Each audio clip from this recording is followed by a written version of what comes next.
What is up, guys? Welcome back. Today we're gonna take a look at the next stage patch for Summoner's War. Before we start, you might be wondering why I have a band-aid on my face. And the long story is, long time ago, I battled a demon and I sealed it within my pillow. And the only way to keep that demon sealed within the pillow is to sleep on it every single night. But when I sleep on it, it gets like really angry, and it attacks me out of spite and scratches my face, and it just makes a whole bloody mess, and I have to band-aid up my face. Um, the short story is I have a zit, and being the OCD freak that I am, I squeezed it really, really hard, and it made a whole bloody mess, and I had to band-aid it up because I don't want my face to get infected, rot off, and peel off, and be faceless, um, and thus the band-aid. All right, with that over, we can finally move on to the next stage. So we're gonna take a look at the next stage update. It's gonna be happening very soon. They did mention that it's gonna happen at the end of December, which means we have like pretty much a month to prepare for this update. And I'm basically gonna go through this update and share my thoughts on it and uh, what you can actually do to maybe prepare for this. I know I'm not the most experienced player in the game. I'm not the strongest player in the game. Um, but I have made a few achievements. They're on that side. Yeah, that side.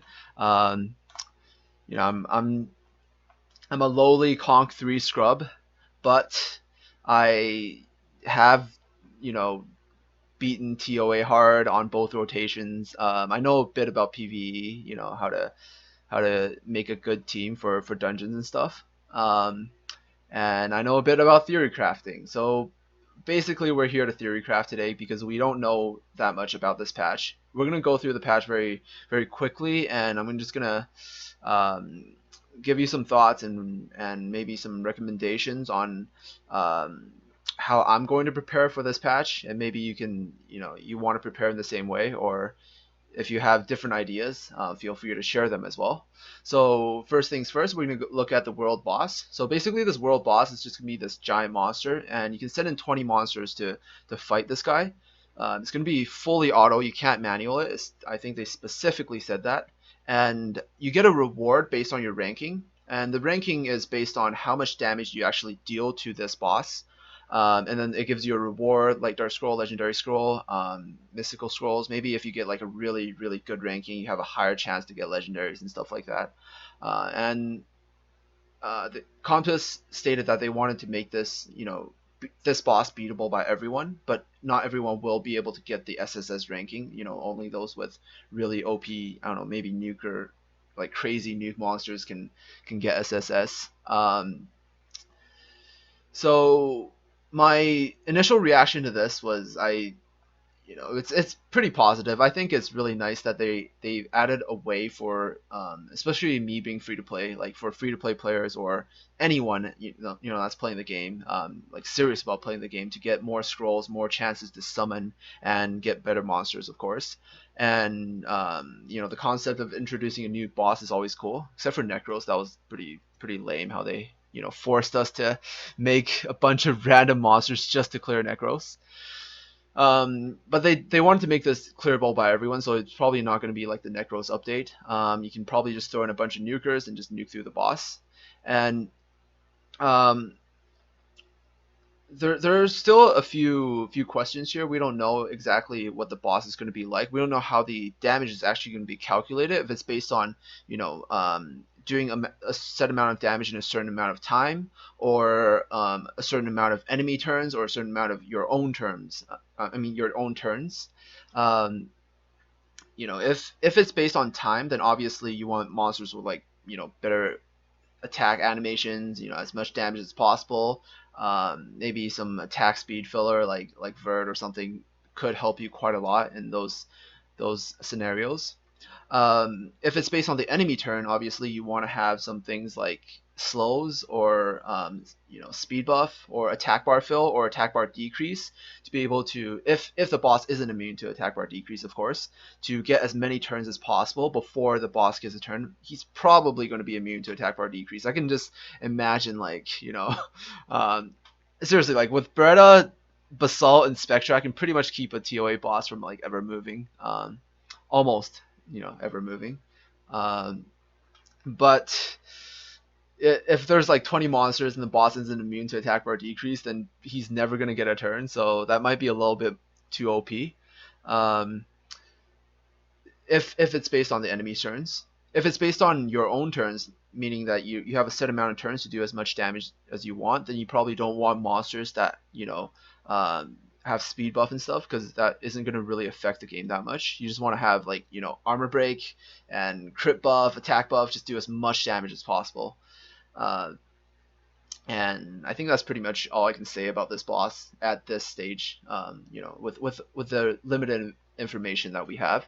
So moving on, we're going to talk about the Rift of Worlds, basically raids. So this is like a team of 3 raid. So you can have 3 summoners. So you and 2 other people can raid this boss, and then you fight. You put in some tanks and you put in some DPS monsters. I'm not sure how many tanks, how many DPS monsters. I didn't read this like super clearly, but either way, you're gonna have a bunch of frontline, backline monsters, and I think this is gonna be more of a balanced fight, meaning that like it's gonna be like a dungeon where you can really just, utilize buffs and debuffs and make sure your tanks are like really tanky, and then your DPS monsters are like do damage and shit, of course. We don't know if these raid bosses are going to be immune to anything, like TOA bosses. If they're going to be immune to dots, immune to stuns, immune to, most bosses are immune to stuns. That's, I don't think there's a boss that isn't immune to stun, but we don't know yet. But it looks like it's just going to be pretty straightforward. It's going to be somewhat similar to TOA, but instead of just having one team, you're gonna have a team of tanks and then a team of DPS monsters. So you want to have a front line and a back line, and then this way you don't unlike TOA, you don't have to focus that much on tankiness, especially on your backline units. If you want to put maybe supports or something in your backline, you can make them as fast as possible, meaning you don't have to worry about tankiness if all they're doing is to buff, or maybe you can reserve the backline for more DPS units, because obviously DPS units can't be tanky. Supports, you can still rune tanky and still put them in the front line, and they can still soak up some damage. But it's not sure yet. We don't know what's going to be going on too much here. It doesn't look like it's too hard. If you're already like at the end game, you have a nice dungeon team. If you have TOA normal completed, you should have enough. You can do Hall of Heroes B3, then you should have enough monsters to be able to do these raids. Pretty much for sure. They're not gonna make it super hard. Like, yeah, TOA hard on like some of the higher floors. If the rotation put like the Archangel or the OGs on like really high floors, that's hard. But hopefully this won't be as hard as that. So the rewards that they give for this are basically these rune rewards. They not they don't actually give runes, but they're rune related rewards. So basically these enchantment grindstones and gens that let you reset runes, let you power up runes even further to give you a bonus substat, or anything like that. Just basically to just give you like the perfect rune you need to push Guardian and all that. And lastly, for this new update, they're gonna have like transmogs. Basically they're gonna change the way your monsters look. They're gonna be like skins. If you ever play like any MMO with a cash shop, or League or Dota or whatever, just they're skins basically. And yeah, that's pretty much it. There's nothing to say about skins. There's just like, come to us, take my money please. I think they said this is going to be some of the skins are going to be like purchasable with crystals. So maybe free to play players will have access to that as well. Um, hopefully, because some of my best monsters, the ones I use all the time, I do want them to look cooler. Um, that would be pretty nice. So below with the arena changes and everything else, it's going to be in 2016. They announced a few things. Basically, arena is going to be in real time, so it's going to be like you move once, they move once, or basically no AI. You take turns like Hearthstone or something like that. Um, there's going to be a new fusion that's going to be fire, and the arena thing got me thinking a little bit. I think arena will really determine the meta will really change depending on the arena system of choosing which monsters to put in. If it's a blind pick, like if it's going to be blind pick, if it's going to have maybe some random factor into it where you can take some random monsters, or if there's going to be maybe a mini band pick phase for for arena, possibly. I think that would make the game really, really fair if they have like a mini ban pick phase where you just ban 3 monsters that they can't use, and then you choose what you want one by one, like one after another. But that might take too long. But it will make like PvP a lot more serious. If it's blind pick, which is probably the most likely, like it's easy because all you have to do is just choose a few monsters and throw them in the arena, and then a fight starts.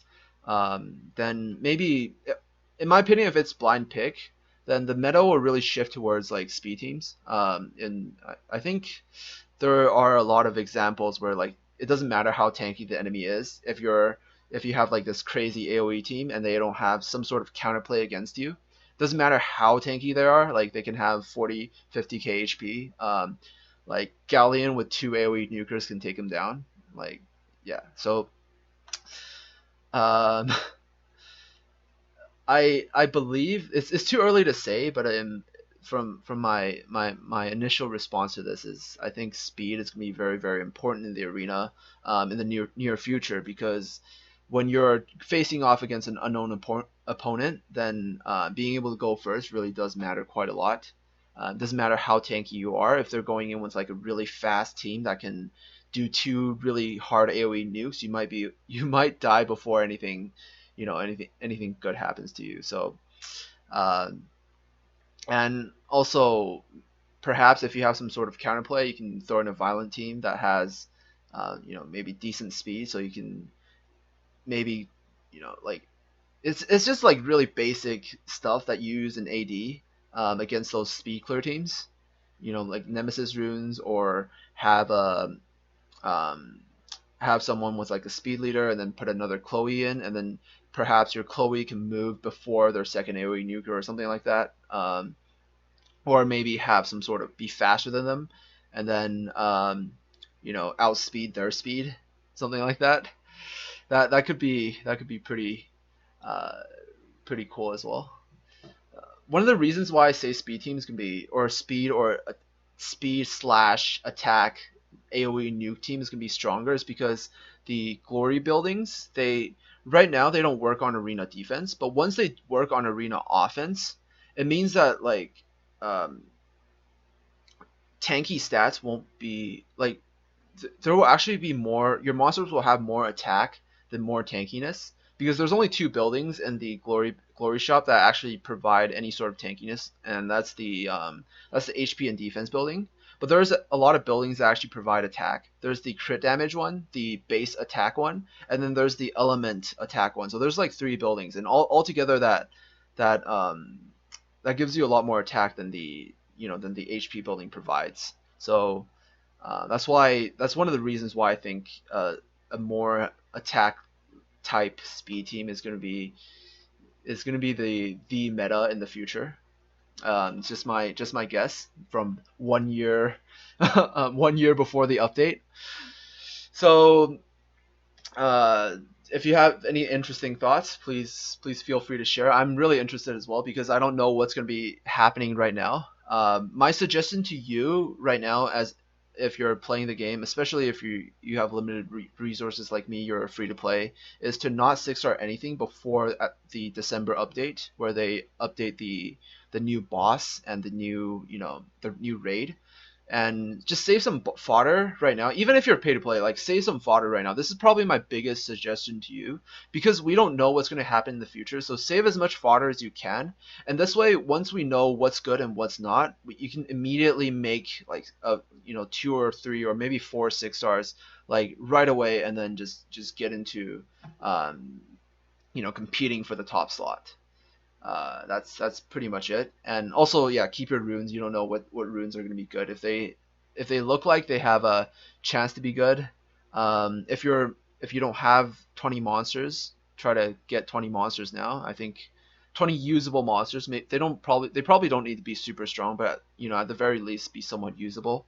And that's pretty much it. So thank you guys so much for watching. I'll see you guys in the next video. Happy summoning and peace out.